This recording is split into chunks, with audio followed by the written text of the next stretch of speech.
The title of this program is Break Free: How to Stop Self-Sabotage and Struggling. So the question is, why is life so hard? Have you heard that you have a pain body that causes you to struggle and make life so hard? The Buddhists, many others, say that life is suffering. What do you think about that? Well, certainly as you look around the world or watch world news, you do see a lot of suffering, pain, struggle, victimization. And you probably wonder, why is life so hard on this planet? And is there a solution? Well, considering the history of humanity, you'd have to conclude that if there is a cure for the suffering and struggling, it's apparently well hidden. In your own life, you might notice you seem relentlessly programmed to make choices and decisions that sometimes, or maybe often, lead from one suffering to another. Have you ever found yourself saying, "Oh, what now? I feel like I'm waiting for the other shoe to drop"?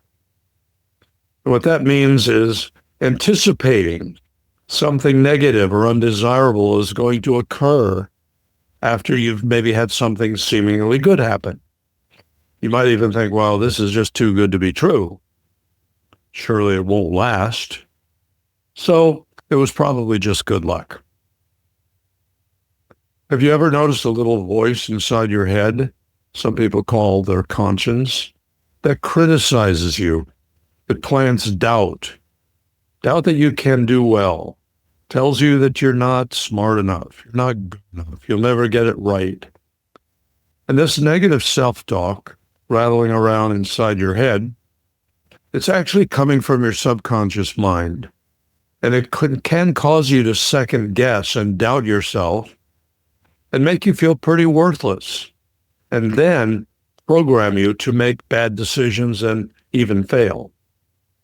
When you do get something good, a part of you might say, oh, well, that was a bit too easy.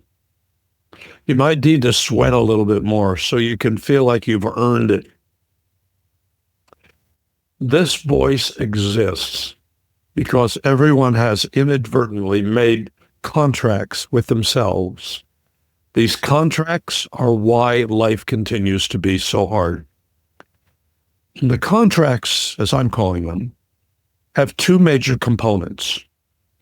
One component holds that when you seek your dreams, there are going to be obstacles and challenges. And there's maybe a variation on this, that all your dreams and desires will be filled with hidden problems. The unwritten contract requires struggle to pay the price for compensating for feeling unworthy of a dream. In other words, because deep down inside you don't feel like you're worthy or deserving, your dream has to be earned. And that usually means pain or loss or sacrifice. Now, why would you possibly feel unworthy? Well, because everyone has done something they regret, or maybe they're embarrassed about, or they think it was wrong, or it was bad, or they violated some rule or law, or maybe committed a sin, or maybe they caused some harm to someone else. This is essentially how negative karma works. It exacts consequences that result in requiring pain, loss, or sacrifice to balance, to compensate, or to pay for whatever it was that was thought to be bad. I've done other videos on karma that go into more depth on how this works, even if you don't believe in karma. So this is one component of the inner subconscious contract that you have running that constantly puts roadblocks in front of you and causes you to self-sabotage or to remain stuck and blocked. Do you see how this one aspect of a contract alone can answer the question why life is so hard. But there's another variation on the contract, and it requires that people come into your life to play a role of villain, so that you're going to suffer for believing you're unworthy. So then once you believe you've suffered enough, you can allow yourself to have what you want or your dream. But then and only then will you have paid the price that's required by your self-imposed subconscious contract. This last contractual demand is like wearing a label, maybe an invisible one, that says, I need to suffer in order for me to fulfill my contract. So then you oblige yourself by fulfilling the need to be taken advantage of in some way. Now, notice how each of these contracts is a slightly different version of the same pattern. Do you see how these contracts answer, why is life so hard? It is necessary to neutralize these contractual provisions to stop feeling it's necessary to suffer. Most of the suffering is due to some form of guilt. That means having done something that you think was wrong or that was breaking some kind of a rule. And this contract with yourself is actually a belief, and it's held at a very deep level. It has no truth in it, but it's derived from faulty conclusions the ego mind has deduced based on its very limited knowledge and understanding, and from what it has been taught. Maybe through religion, or through movies and TV, or the culture you grew up in, or your particular family, or maybe your own morals and ethics that you decided you wanted to live by. Because these belief patterns are deep in your unconscious, they appear to surface spontaneously, kind of out of nowhere. In fact, most of the time, circumstances that lead to pain seem to be beyond your control. And here's an example. You've undoubtedly noticed how people can trigger reactions in you before you even realize how it happened. It seems to happen automatically, doesn't it? You hear something, somebody says to you, a friend says something, maybe they're rude, or you hear something on TV or on the radio, or somebody cuts you off in traffic, or your computer freezes up, or it deletes some important document or something that you didn't want it to. And this seems to automatically create a reaction, such as getting really angry, upset, revengeful, holding a grudge, or maybe it creates anxiety. How are you going to handle this? Or it could be a feeling of futility. Oh, not this again. And you could become discouraged or even depressed or helpless. The question is, where do the reactions come from? And this is a really important question, much more so than you might think, because there are very few sources of these kind of voices and programs. But you can be sure they're not coming out of your soul, which is completely incapable of such things. So that leaves either your own ego programs or negative energy that you had acquired or took on or absorbed from somebody else. Or it could even be a combination of the two, which might be the more likely cause. You see, we acquire subtle energy programs from other people when we interact with them. Their fears, their anger, their guilt, their depression, whatever it is, can have an impact on you and cause you to feel the negative emotions by joining with your own fear-based ego programming. If I felt unaddressed, unacknowledged, then these destructive programs can destroy your self-confidence or your sense of worthiness or your ability to trust yourself or trust other people. These are all things that are necessary for a happy life. And this further addresses why life is so hard. But now let's dig in a little bit deeper. You've probably heard that you have a shadow self or a dark side.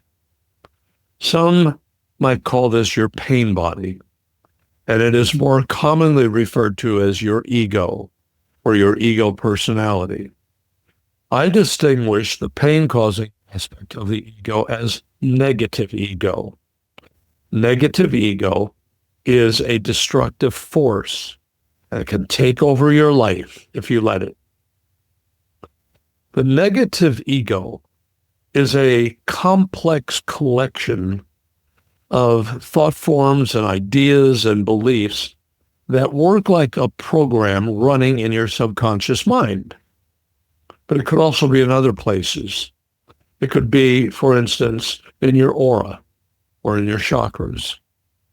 And it's trying to protect you, and to try to protect you from what the negative ego perceives as a danger. It is trying to keep you safe and secure, but it uses fear as its driving force. Now, you may be seeing there is a problem with this. You see, the ego doesn't know what perceived threat could turn out to be its doom. The ego is a survival mechanism trying to protect itself. It would like to be immortal, but it believes it is mortal, and it may be killed or even destroyed at some point. So it exaggerates potential threats, or even it creates them in its imagination out of nothing, out of a fantasy, when there's nothing threatening. But this can cause you to react. And it can also keep you from discovering your potential by making you feel like there's something wrong with you, or you're flawed, or you're defective, or you're less than others, or you're not good enough, or you're not smart enough, or you're not worthy enough. Your questions and doubts then lead to negative outcomes, such as low self-esteem, or even depression and anxiety, as well as poor relationships and poor performances. Now, when you listen to those inner critical voices, you can start to question everything that happened to you. The ego has been the backdrop of your conclusions about every experience of every lifetime. It has a vast warehouse of memories of all of the suffering it has witnessed and all that you've experienced. And it uses those memories to guide and control you every day. It forms your personality of who you believe you are. That's why it is called the ego personality. It's ego-based personality. The big part of the problem is that all of its conclusions are faulty because they're all based on fear of what might happen or could happen or what is believed would happen, but in most cases never does happen. Most fears are never experienced, but they nonetheless influence your choices and decisions. When living with the influences of the ego, a person feels cut off from everything wonderful, everything beautiful, and everything loving. At its core, it has loneliness, abandonment, horror, fear, insecurity, emptiness, futility, depression, and more misery. These are all of the things that it knows. So it lives and constructs life from these experiences. This accounts for the human condition, which is pretty much suffering. And it further addresses why life is so hard. And the ego has no solutions. No matter how hard it tries, the ego is not able to find a solution to its pain. It only knows how to look through its own experiences to try to solve the dilemmas, the struggling, the suffering. The ego is incapable of seeing outside of itself to find healing, love, or the soul. So it does everything it can to find a solution inside its own self-created realm to cope with all that life brings to it. But it can never find the answer there because the answer isn't there. There's feelings of deep isolation, separation, abandonment. This is what the ego is using to frantically try to find an answer inside of itself. But it's never going to succeed because the answers don't exist there. The pain that you feel is the ego turned on itself. It feels frustration, isolation, helplessness, and not being able to resolve any of its own problems. The part of your shadow or ego identity that gets triggered and reacts is actually a defense mechanism trying to help keep you safe. It is a fear-based program that's as close to an instinct as a person has. What is rarely recognized is that it can be modified or even deleted like a program in a computer. But the trick is knowing how to do that. In fact, most people aren't even aware that it is possible. I assure you it is possible. Here's what doesn't work. The ego is not diminished and certainly not eliminated by talking about it, or reading about it, or thinking about it. And here's why.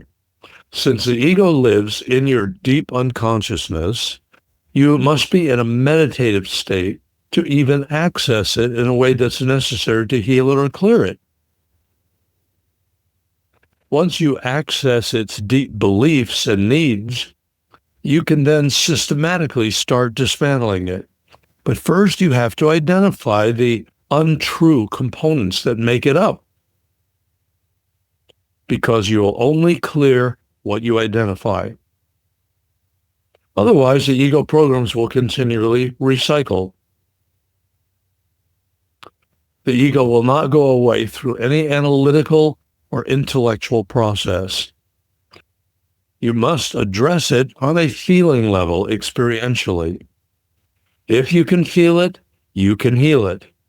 But you must discover firsthand what drives it, and then surrender and release those needs and those drives, and then merge them with your soul or your true self.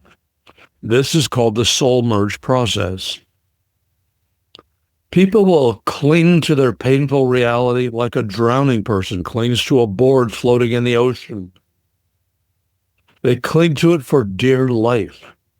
They're afraid to let go and reach up for the lifeguard on the boat who can save them. But the lifeguard can't pull the person and the board onto the boat. The board must be released first. When people are willing to admit that they're living, clinging to a board of fear, and they're willing to surrender and let go, then they can be helped.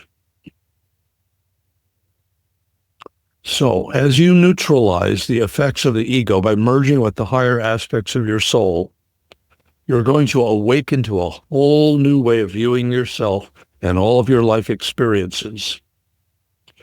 You'll feel as though you've awakened from a dream of a deep sleep. But until you have this experience, you think you are awake.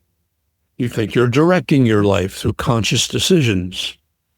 But you are actually going through the motions of life based on subconscious contracts, which are belief programs.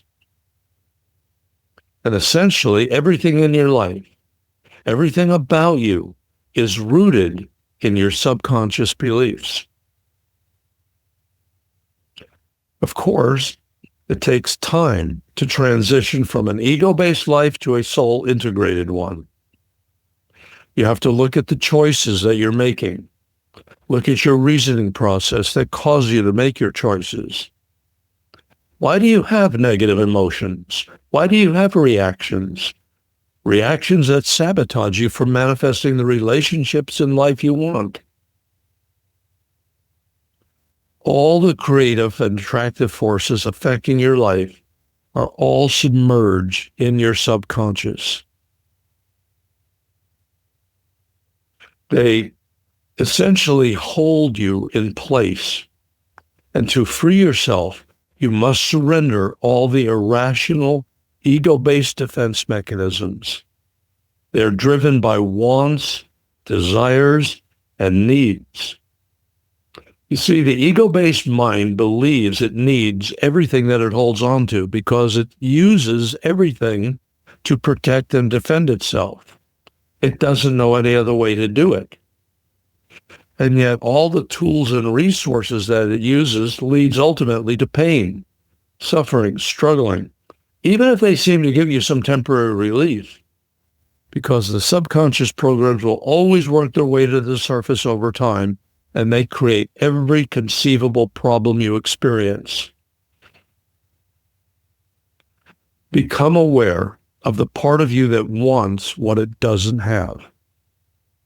Be in touch with the part of you that says, if I could only just have a certain amount of money, I'd be satisfied, I'd feel safe. If I just had the relationship with the right person, somebody who would love me unconditionally, that would make my life complete. If only my health were perfect. If only I could have a little more power and control. In fact, you could recognize what the ego wants down to one thing more. More. That's it. It wants more. And that's the essence of what it has been trying to do your whole life. It wants more. That's basically what the physical dimension is all about. I need more, and then I will feel safe. I will feel complete and satisfied. So you're driven for more because you never reach the amount that is enough. As you spiritually evolve by merging with your soul, you'll come to realize how absorbed in an illusion you've been. You're going to feel reborn as you awaken into a fresh new way of viewing everything. But here's something to recognize. No one can help you fix the situation with articles or videos or books unless they include processes that you apply. In other words, just reading about something or watching something and getting more information, but not having a way to apply the information will just give you more information.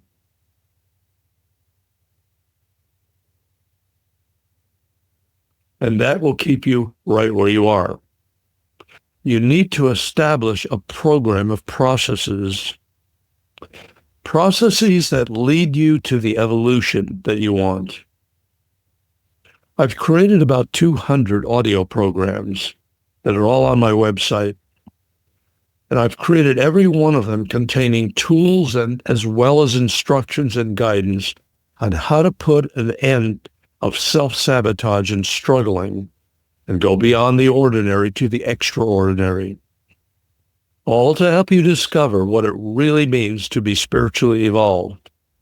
It includes a heart-centered life of harmony, synchronicity, continuous happiness, free from the forms of negativity and all those negative inner voices that undermine you.